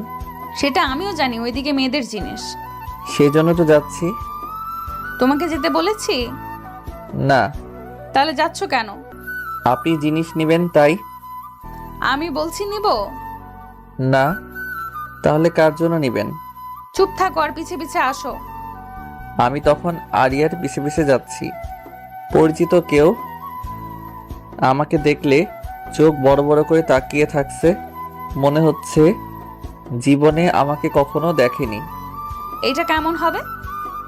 আমি আরিয়ার কথা শুনে তার দিকে তাকালাম। একটা শার্ট হাতে নিয়ে আমাকে জিজ্ঞেস করছে, কিন্তু শার্টটা বড় মানুষের, তার ভাইটাও ছোট। তাহলে কার জন্য কিনছে? কি হলো বলো? কার জন্য? এত প্রশ্ন কেন? এমনি। শার্টটা কেমন? ভালো না। আচ্ছা, তুমি একটা শার্ট পছন্দ করে দাও। আচ্ছা, তারপর একটা নীল রঙের পাঞ্জাবি পছন্দ করে দিলাম। শার্টের থেকে পাঞ্জাবিটা ভালো লাগছে। তোমার তো অনেক সুন্দর পছন্দ। জানি। চলো। আবার কোথায়? একটা শাড়ি কিনবো। একটা নীল রঙের শাড়ি কিনতে 3 ঘন্টা লাগিয়েছে। মেয়ে মানুষের সাথে কেউ শপিংয়ে আসে? মেয়ে মানুষের সাথে শপিংয়ে আসা মানে নিজের পায়ে কুড়াল মারা। আচ্ছা, পাঞ্জাবিটা কার জন্য? তোমার এত আগ্রহ কেন এটা জানার প্রতি? আগ্রহ হলে আমি কি করব? আগ্রহ করা বন্ধ করে দাও। আগ্রহ নিজে থেকেই হয়। বেশি জ্ঞান থাকা ভালো না। আপনার থেকে কম আছে। ফাজিল ছেলে, চুপ থাকতে পারো না? আমার বিএফের জন্য। এবার চুপচাপ চলো বাড়ির দিকে। আচ্ছা চুপ থাকবো। বলেন পাঞ্জাবিটা কার জন্য? বুকের বাম পাশটা তখন কেমন জানি চিনচিনে ব্যথা করছিল, মনে হচ্ছিল ভারী কিছু মনের উপর জমা হচ্ছে। আরিয়ার বিএফ আছে? আরিয়ার পিছু পিছু মার্কেট থেকে বের হলাম, তখন মনের মধ্যে ভারী কিছু বেঁধে আছে, মনে হচ্ছে বুকটা শরীরের চেয়ে ওজন বেশি হয়ে গেছে। মার্কেট থেকে বের হয়ে আরিয়াকে নিয়ে বাসায় আসলাম। তার সাথে কোনো কথা বলিনি, ভালো লাগছিল না কিছু। ছেলেটা কত পাগল! শুধু বলেছি এগুলো বিএফের জন্য, তখন থেকে মুখটা বাংলার পাঁচের মতো করে রেখেছে, কোনো কথাও বলছে না। না বলুক আমিও বলবো না, একেবারে সারপ্রাইজ দিব যাতে চমকে যায়। বাড়িতে এসে আরিয়াকে তার বাসায় নামিয়ে আমার বাসায় এসে রুমে ঢুকে শরীরটাকে এলিয়ে দিলাম। মনের পাশাপাশি শরীরের এনার্জিও কাজ করছে না, কিছু ভালো লাগছে না। তখন শরীরটাকে রিফ্রেশ করতে বাথরুমে গোসল করতে গেলাম। বাথরুমে শাওয়ার ছেড়ে দিয়ে তার নিচে বসে পড়লাম। মাথার উপর পানি পড়ছে, আমি নিচে বসে আছি। তখন চিৎকার করতে মন চাচ্ছে। কখন যে মেয়েটাকে ভালোবেসে ফেলেছি বুঝতেই পারিনি। তার বিয়ে পাচ্ছে, আগে বললে কি হতো। যাই হোক, সবারই একটা আলাদা জীবন আছে, তার নিজের ইচ্ছা ভালো লাগাতে চলার অধিকার আছে। এসব ভাবা বাদ দিয়ে তাকে মন থেকে ডিলিট করে দিব। সাগর বাসাতে নামিয়ে দিয়ে চলে গেল, কোনো কথা বললো না। ছেলেটার মাথায় গোবর ছাড়া কিছুই নেই। যাই হোক, রাতে তাকে এমন সারপ্রাইজ দিব যে সে নিজেকেই ভুলে যাবে। আরিয়ার মনে তখন আলাদা রকম ফিলিংস কাজ করছে। কিভাবে আমাকে সারপ্রাইজ দিবে এটা ভাবতে ভাবতে গোসল শেষ করে খাবার খেয়ে বন্ধুদের সাথে আড্ডা দিতে চলে গেলাম। সেখানেও মন বসাতে পারছি না। সাগর, কি হয়েছে? বন্ধুর কথাতে চমকে উঠছি, অন্যদিকে মন ছিল তাই। কই কিছু হয়নি তো। কিছু তো হয়েছে, মন খারাপ করে আছিস যে? না রে, কিছু হয়নি। সত্যি করে বল কি হয়েছে? আরিয়ার বিয়ে পাচ্ছে রে। থাকতে পারে, তাতে তোর কি? কেন থাকবে? কেন থাকবে না? আমি তাকে ভালোবাসি তাই। তুই তাকে বলেছিস? না, বলিনি। তাহলে মন খারাপ করে কি হবে? যদি বলতি, তারপর যদি না করতো তাহলে এক কথা ছিল। তাহলে কি বলবো? এখন বলে কি হবে? তাও এক কথা, ওর তো বিয়ে পাচ্ছে। বিএফ থাকুক আর না থাকুক, তোর বড় বোন লাগে, তোর সিনিয়র। আরিয়ার কাছ থেকে ছোট ভাই শুনে বিরক্ত ধরে গেছে। এরা আবার বড় বোন বানাই দিছে। শালা, তোর একদিন কি আমার একদিন, বড় বোন লাগে আমার বলে একটা লাঠি নিয়ে তাড়ানি দিছি। আগে 3 জন, আমি তাদের পিছে পিছে। এলাকার সবাই হা করে দেখছে কি হচ্ছে এগুলো। তোদের আজ ধরতে পারলে খুন করে ফেলবো। আগে ধরে তো দেখা। আমার সাথে টক্কর নিস না কইলাম, ম্যারাথন স্পেশালিস্ট আমি। আমরা উসামা বোল্টের কাছ থেকে এসেছি, তোর স্পেশালিস্ট হয়েও কাজ নাই। আমার থেকে তারা অনেক আগে চলে গেছে।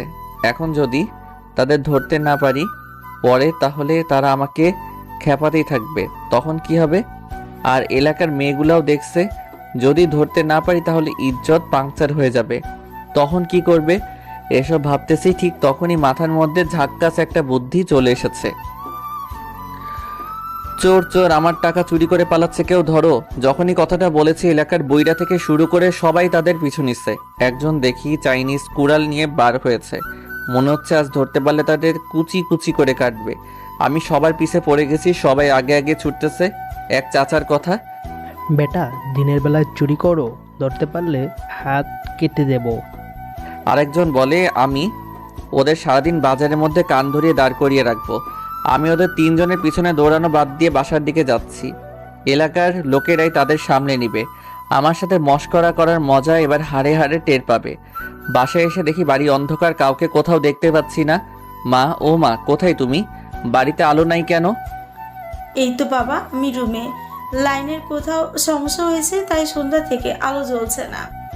আচ্ছা, আমি ঠিক করছি। না না, তোকে কিছু করতে হবে না। আমি কারেন্ট লাইন ঠিক করা মানুষের খবর পাঠিয়েছে, ওরা ঠিক করে দিয়ে যাবে। ঠিক আছে, কিন্তু ক্ষুধা লাগছে, খাবো কি করে?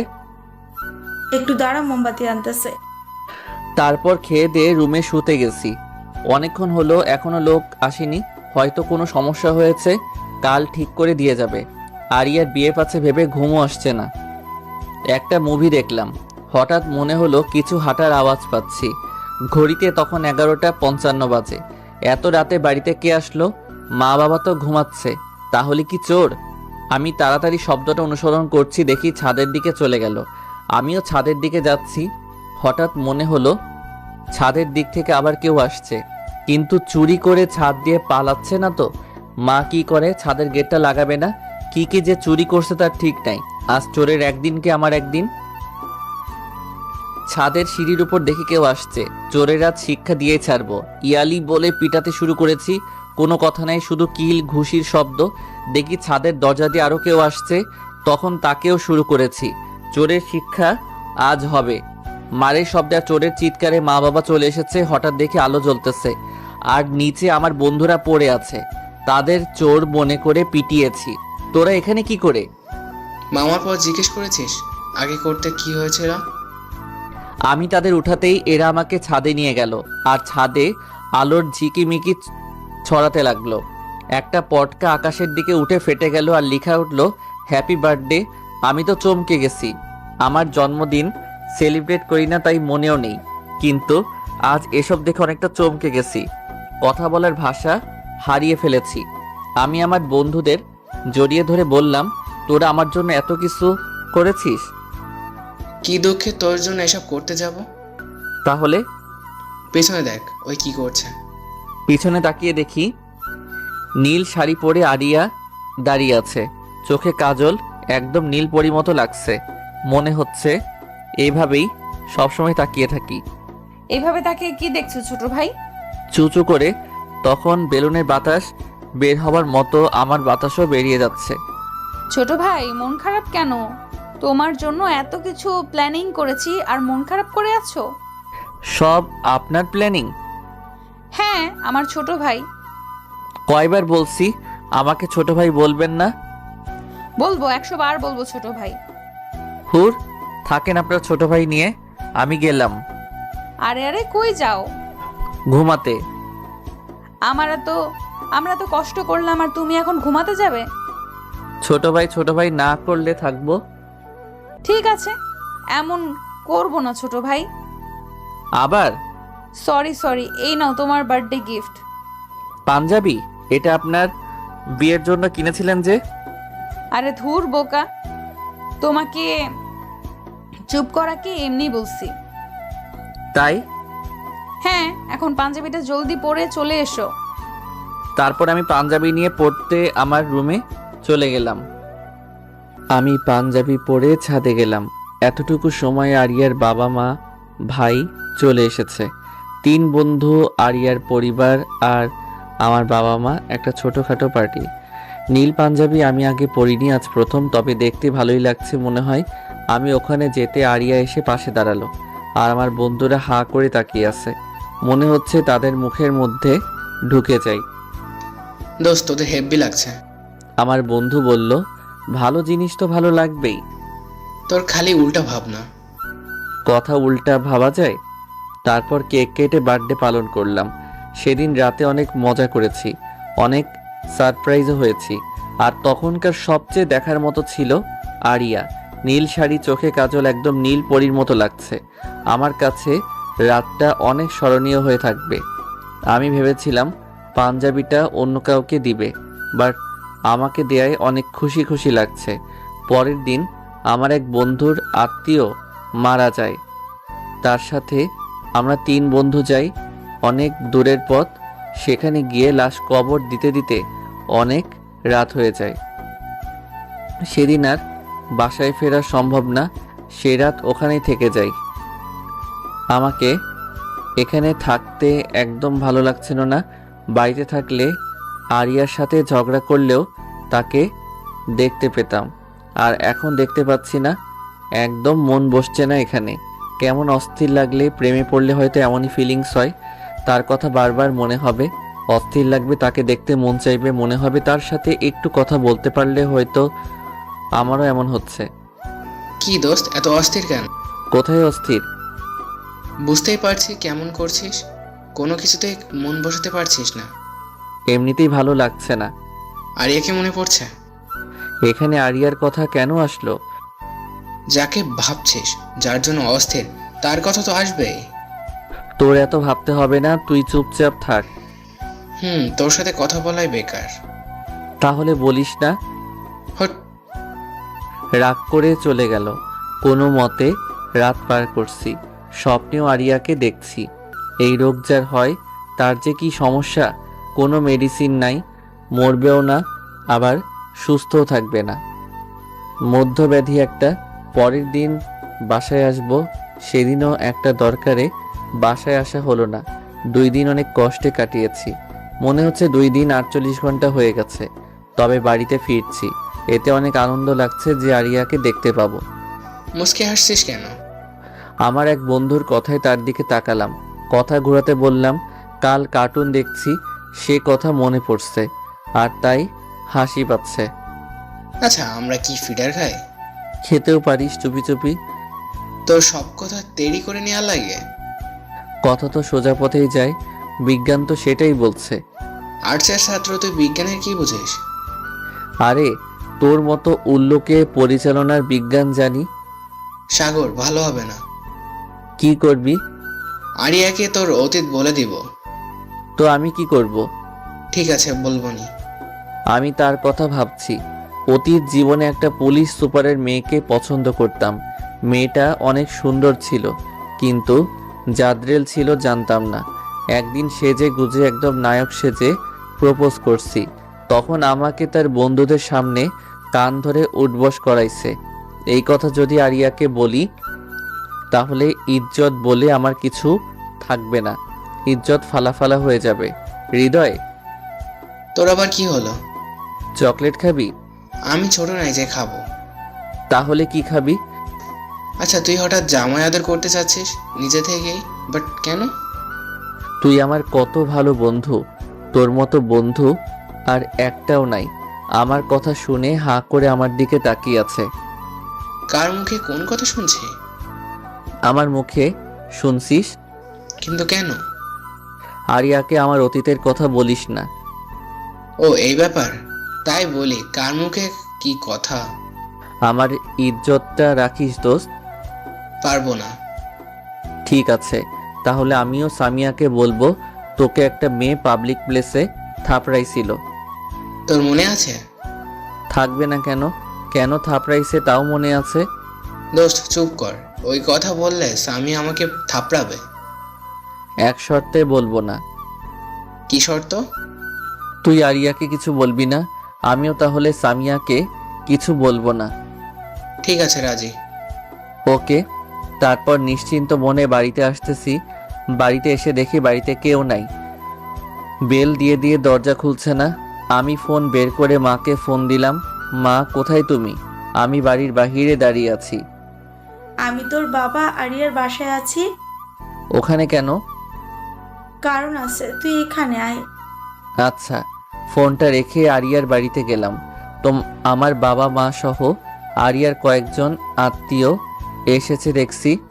সবার মুখ ভারী হয়ে আছে, মনে হচ্ছে বড় আকারের কিছু হয়েছে।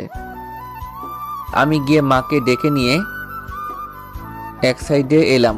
কি হয়েছে মা? এত মানুষ কেন? আর সবাই এত চুপচাপ কেন? মা যা বলল তা শুনে মাথাতে রক্ত উঠে গেছে।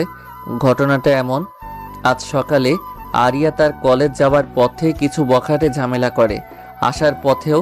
আর সন্ধ্যার দিকে এসে আরিয়ার বাবা মাকে বলে গেছে সে আরিয়াকে বিয়ে করবে, না দিলে জোর করে দুলে গিয়ে নিয়ে গিয়ে করবে। তাই এত মানুষ, আর সবাই এই ব্যাপারেই সিদ্ধান্ত নিতে এত গুরুগম্ভীরভাবে ভাবছে। সবাই গুরুগম্ভীরভাবে এটা নিয়ে চিন্তা করছে কি করা যায়। ছেলেটার নামে অনেক রিপোর্ট আছে, কিছু না করে ফেলে তার আগে এটার ব্যবস্থা করতে হবে। পরে কোনো ঘটনা যদি ঘটে যায় কিছু করা যাবে না। সবাই যার যার মনের ভাবনা প্রকাশ করছে, আর আমি এক জায়গায় দাঁড়িয়ে ঘামতেছি। কিরে সাগর, তুই এমন ঘামছিস কেন? মায়ের কথা শুনে চমকে উঠেছি। প্রচুর গরম পড়েছে তো তাই। তোর মাথা ঠিক আছে? মাথায় দিয়ে বললাম ঠিকই তো আছে।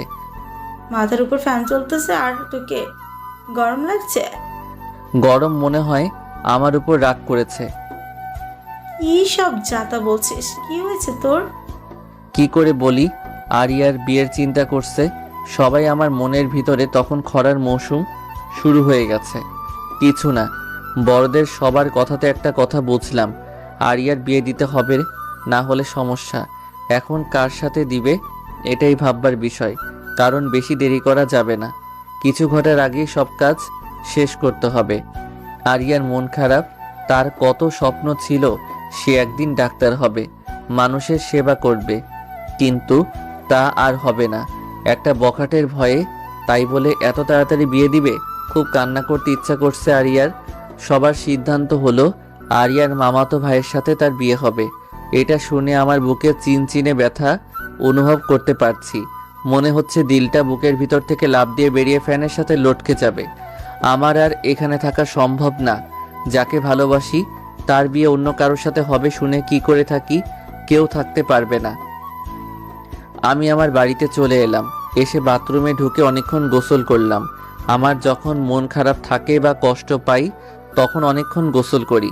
গোসল করে বেরিয়ে ছাদে চলে গেলাম। আকাশ ভরা তারা, সাথে থালার সমান চাঁদ, কিন্তু আমার কাছে তখন পুরো আকাশ অন্ধকার দেখাচ্ছে। মনে হচ্ছে চারিদিকে অন্ধকার। আমার কাছে সামনে এগিয়ে যাওয়ার রাস্তা নাই। যা হচ্ছে তা নীরবেই মেনে নিতে হবে। মনের গহীনে এখন ভাবনার দুয়ারে চলে গেছি। সে ভাবনা রোবটিক, কোনো শব্দ নেই, নিস্তব্ধ এক পরিবেশ। হঠাৎ শরীরে ঝাঁকুনি অনুভব করলাম। তাকিয়ে দেখি মা দাঁড়িয়ে কি যেন বলছে। আমি শুনতে পাচ্ছি না। আচ্ছা, আমি কি মরে গেছি? শুনতে পাচ্ছি না কেন কিছু?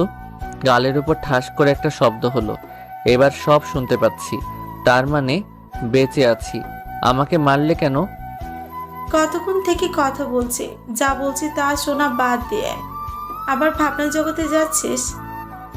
আমি মরে গেছি না বেঁচে আছি তা ভাবছিলাম। আর একটা থাপ্পড়। ব্যথা লাগছে? হুম। তাহলে বেঁচে আছিস? এবার নিচে চল। নিচে যাব না। অন্ধকার আকাশ দেখতে ভালো লাগছে। আকাশে চাঁদ নেই, তারা নেই, কত সুন্দর। মা আমার দিকে অবাক চোখে তাকাচ্ছে। এভাবে অবাক চোখে তাকাচ্ছ কেন? ভাবছি তোকে কতক্ষণ মারা লাগবে আরেকটা থাপ্পড়। মা তুমি এভাবে কথায় থাপ্পড় মারছো কেন? আমার লাগে না বুঝি? তোকে না মারলে সোজা হবে না। আকাশে চাঁদ তারা সব আছে, আর তুই বলিস কিছু নাই। সত্যি আছে? আরেকটা থাপ্পড়। আমার মনে হচ্ছে কান্না শুরু করে দেই, কিন্তু ছেলে মানুষ তাই কান্না করতে পারছি না। একটু স্যাড মুডে থাকতে চাই, তাও থাকতে দিবে না। আমি না হয় ওইগুলো বলেছিলাম। তাই বলে এত মারা লাগবে? আমার রুমে নিয়ে এসে মা বলল, এই পাঞ্জাবিটা পরে নে। এই রাতে কেন পরবো? আরিয়ার বিয়ে আজ রাতে। তার বিয়ের অনুষ্ঠানে কি এভাবে যাবে? আজকেই বিয়ে? হ্যাঁ আজকে। আমি যাব না, তোমরা যাও। কেন যাবি না? এমনি। আর একটা থাপ্পড়। এইবার যাবি না আরো দিব? ব্ল্যাকমেইল করছো তাই যাচ্ছি, না হলে যেতাম না। তাড়াতাড়ি রেডি হয়ে নে। বলে মা রুম থেকে বের হয়ে গেল। আমি মনের দুঃখে ছাদে একা একা দাঁড়িয়েছিলাম, বাট মা চাই দুঃখটা আরো বেশি হোক, তাই জোর করে নিয়ে যাচ্ছে। মনের সব কষ্ট নিয়ে রেডি হলাম। তারপর মায়ের সাথে আরিয়ার বাড়িতে গেলাম। বিয়ের সব আয়োজন শুরু হয়ে গেছে। সবার মনে তখন একটু হলেও খুশি বিরাজ করছে, আর আমার মনে কষ্টের নদী বয়ে যাচ্ছে।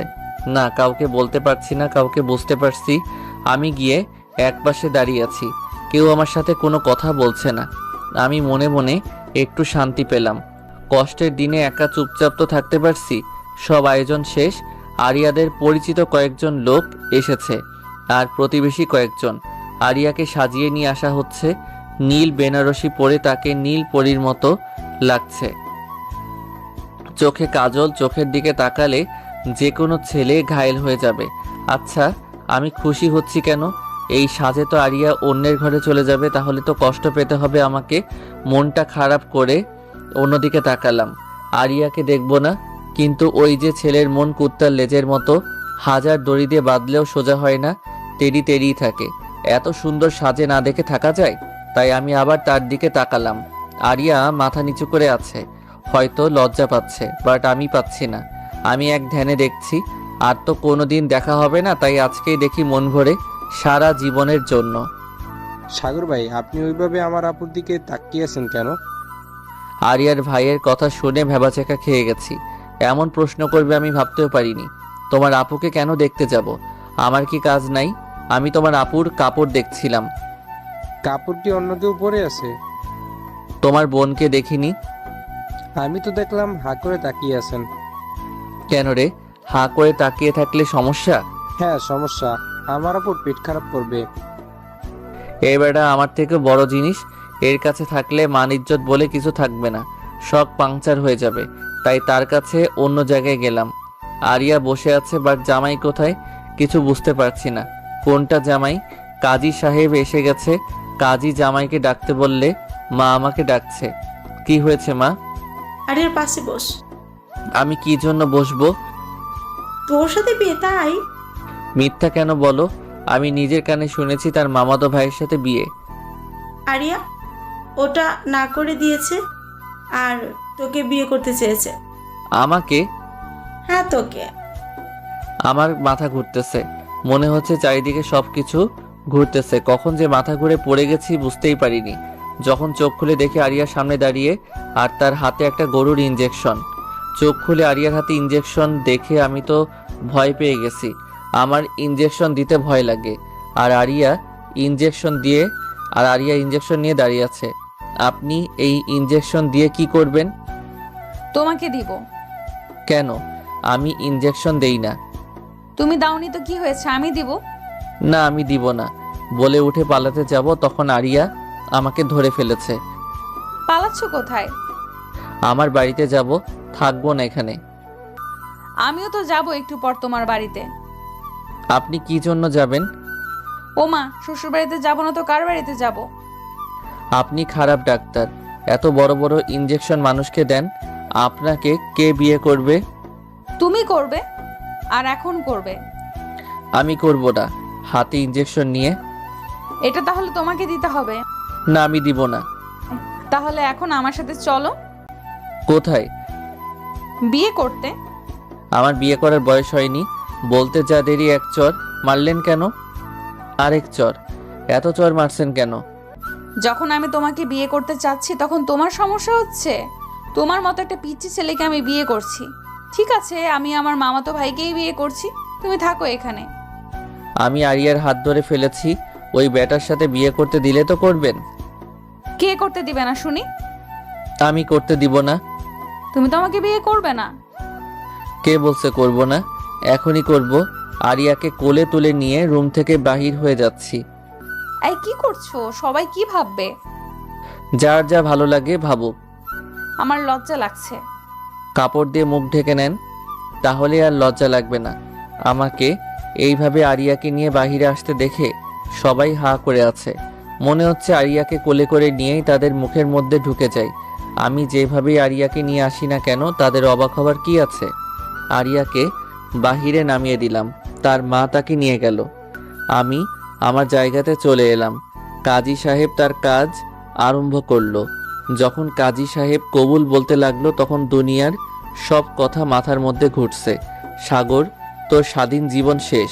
আজ থেকে বাহিরে বেশি ঘুরতে পারবি না, কোনো মেয়ের দিকে তাকাতে পারবি না, কাউকে ভালো লাগতে পারবি না। কোথায় কি করছিস সব কৈফিয়ত দিতে হবে। যেখানে যাবি সেখানেই বউকে বগল দাবা করে নিয়ে যেতে হবে। আর তুই বেশি তেড়িবেড়ি করলে তোকে গরুর ইঞ্জেকশন দিবে, তোর জীবন তামা তামা হয়ে যাবে। বিয়ে শাদি করে যে অকালে মরে সে। এসব কথা মাথার মধ্যে ঘুরছে। বিয়ে যদি না করতে চাই তাহলে 3-4টে ইঞ্জেকশন একবারে দিবে। ইঞ্জেকশন খাওয়ার থেকে বিয়ে করাই ভালো। তাই কবুলটা বলে দিলাম। অন্য বিয়েতে মেয়ে মানুষ দেরি করে বলে, বাট আমার বিয়েতে আমি দেরি করে বলেছি। আরিয়া তো 4G স্পিডে কবুল বলছে। আমি এখন থেকে ডাবল। আমি আমার বন্ধুদের ফোন দিয়ে কান্না শুরু করলাম। কিরে সাগর, কান্না করছিস কেন? দোস্ত, চাকরিটা চলে গেল তাই। চাকরি? কিসের চাকরি? কি করে গেল? ওই যে সিঙ্গেল গ্রুপের সভাপতি ছিলাম, সেটার নাই রে। নাই কেন? বিয়ে করছি। কাকে? আরিয়াকে। একবারও বললি না? মিথ্যা কথা কেন বলিস? কই মিথ্যা বললাম? মাত্রই তো বললাম বিয়ে করছি, আর বলছিস বলিনি। বিয়ের আগে কেন বলিসনি? বিয়ের আগে আমার বিয়ে, আমিও জানতাম না।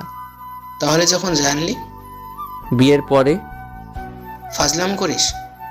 না না, তুই রাখ। এখন বউয়ের সাথে রোম্যান্স করতে হবে বলেই ফোন কেটে দিয়েছি। তারপর আরিয়াকে তার বাড়ি থেকে আমার বাড়িতে নিয়ে আসলাম। আসার সময় আরিয়ার সাথে একটাও কথা হয়নি। বাড়িতে এসে আমার রুমে ঢুকতে যাব, কিন্তু দরজা খুলছে না। বাহির থেকে লক করা ছিল, সেটা খুললাম, বাট দরজা খুলছে না।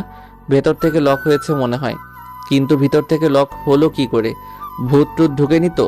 প্রথম দিনেই আমার রুমে ভূত। এখন কি হবে আমার? আরিয়া পাশে দাঁড়িয়ে, না পারছি পালাতে। বউ না হলে কখন পালাতাম। বউ বলে ভূতের কাছে রেখে পালাচ্ছি না, আবার থাকতেও পারছি না ভয়ে। কি করি এখন? ঘরের মধ্যে ঘুটঘাট শব্দ হচ্ছে, কেমন অল্প হাসি শব্দ পাচ্ছি।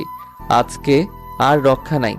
গল্পে পড়েছি রাজকুমারীদের ভূতেরা ভালোবাসতো, আর তাদেরকে যারা মারতে পারত তারা রাজকুমারীদের বিয়ে করত। আমি তো বিয়ের আগে কাউকে মারিনি, তাহলে কি বিয়ের পরে ভূত এসে হাজির হলো? এখন কি করি? পালাবো? পালানোর জন্য প্রস্তুতি নিচ্ছি। এমন সময় দরজা খুলে গেল। দরজা খোলা দেখে আমি আরিয়ার কোলে উঠে গেছি। দেখি আমার বন্ধুরা বের হচ্ছে রুম থেকে।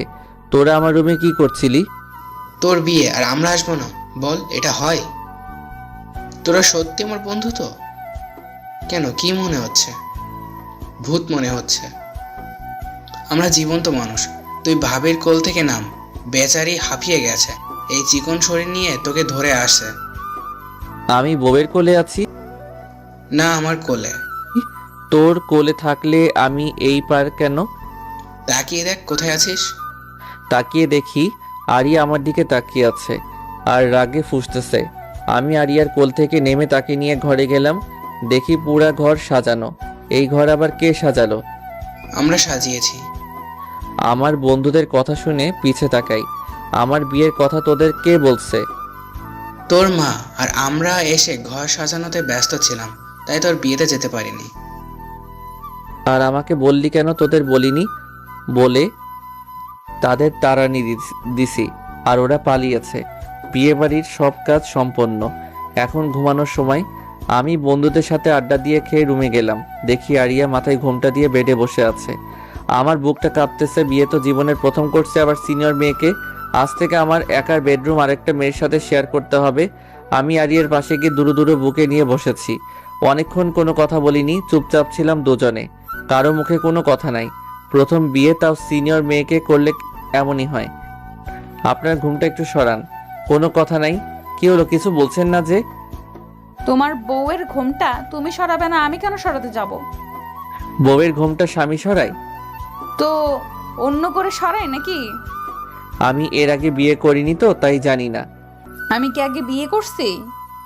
জানা মতে না। তাহলে আমি কি করে জানলাম?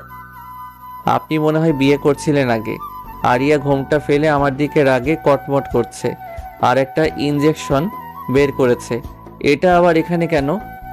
তোমার মতো ফাজিলকে ঠিক করার যন্ত্র এটা। আমি কি করছি? আমি আগে বিয়ে করছি এটা কে বলছে? আমি বলেছি। তাহলে ইনজেকশন কাকে দিব? আপনাকে দেন। শুনেছি বউ কষ্ট পেলে স্বামীকে লাগে আর স্বামী কষ্ট পেলে বউকে লাগে। আল্লাহ গো, আমি আমি কাকে বিয়ে করেছি গো? কাকে আবার? সাগরকে। তোর একদিন কি আমার একদিন? বলেই আরিয়া আমাকে বিছানায় ফেলে দিয়েছে আর আমার উপর ইনজেকশন নিয়ে বসে আছে। আরে আরে কি করছেন এটা? তোর ফাজলামও দূর করব। সি সি সি, জামাইকে তুই বলছে? তোর জামাইয়ের গুষ্টি বেচি। তুই আর ফাজলামো করবি না? তুই আর ফাজলামো করবি বল? করলে কি হবে? এই গরুকে দেওয়া ইনজেকশনটা এখন তোকে দিব। না না, এটা করবেন না, আমার ভয় লাগে। তাহলে বল, আর ফাজলামি করবি? আর করব না ফাইজলামও। আমার সামনে কান ধরে উদ্বস কর। পারবো না। দিব ইনজেকশন? না না, করছি। শালা বিয়েটাই করা ভুল হয়েছে। বাসরাতে কোথায় রোম্যান্স করব? না, কান ধরে উঠবস করাচ্ছে। 30 বার করার পর আরিয়া থামতে বলল। থামো, এখানে এসো। কি? আমার ক্ষুধা লাগছে, খাবার নিয়ে এসো। রাতে খাননি? না, সেদিকে কি কারো খেয়াল আছে? আমার কাছে। আপনি বসেন, আমি নিয়ে আসছি। এরপর আরিয়ার জন্য খাবার নিয়ে আসলাম। রুমে ঢুকে দেখি কেউ নাই, ফাঁকা ঘর। আমার বউটা আবার পালায়নি তো? কী সব ভাবছে আজে বাজে। আরিয়া বাথরুম থেকে বের হলো কাপড় চেঞ্জ করে। বিছানাতে বসে অর্ডার শুরু। এখন খাইয়ে দাও। আমি আগে পিছে তাকাচ্ছি। আগে পিছে কি দেখো? দেখতেছি কাকে খাইয়ে দিতে বললেন? তোমাকে বলেছি। আমি জীবনে কাউকে খাইয়ে দেইনি। তো কি হয়েছে, এখন আমাকে দিবে? তারপর আরিয়াকে খাইয়ে দিতে লাগলাম। বিয়ের প্রথম দিনেই এত কিছু করছে, বাকি জীবনে কি করবে তার ঠিক নাই। আরিয়াকে খাওয়ানো শেষ করে বাথরুমে গিয়ে আমিও কাপড় চেঞ্জ করে আসলাম। দেখি আরিয়া বসে আছে। আমাকে দেখেই বলল, এখানে বসো। আমি গিয়ে আরিয়ার পাশে গিয়ে বসলাম। আজ থেকে তুমি আমাকে তুমি করে বলবে, আর আপনি করে নয়। ঠিক আছে, তুমি করে বলবো। কোনো মেয়ের দিকে তাকাবে না, কারোর সাথে ফাজলামও করবে না, আর যত মেয়ে বন্ধু আছে সব বাতিল। এত কিছু আজ থেকেই? আজ থেকে মানে এখন থেকে। ঠিক আছে, আমার সিনিয়র বউ যখন বলেছে তখন রাখতেই হবে। এই তো গুড জামাই। এত কিছু শুনবো, তার বদলে আমি কি পাবো? কি পাবে? এই নাও, প্রতিদিন পাবে তাহলে। বলেই আমাকে বিছানায় ফেলে দিয়ে আমার বুকের উপর মাথা দিয়ে আছে। আজ থেকে তুমি আমার সম্পত্তি, সো তার দেখভাল আমাকেই করতে হবে। বলেই আমার ঠোঁটে তার ঠোঁট লাগিয়ে দিছে।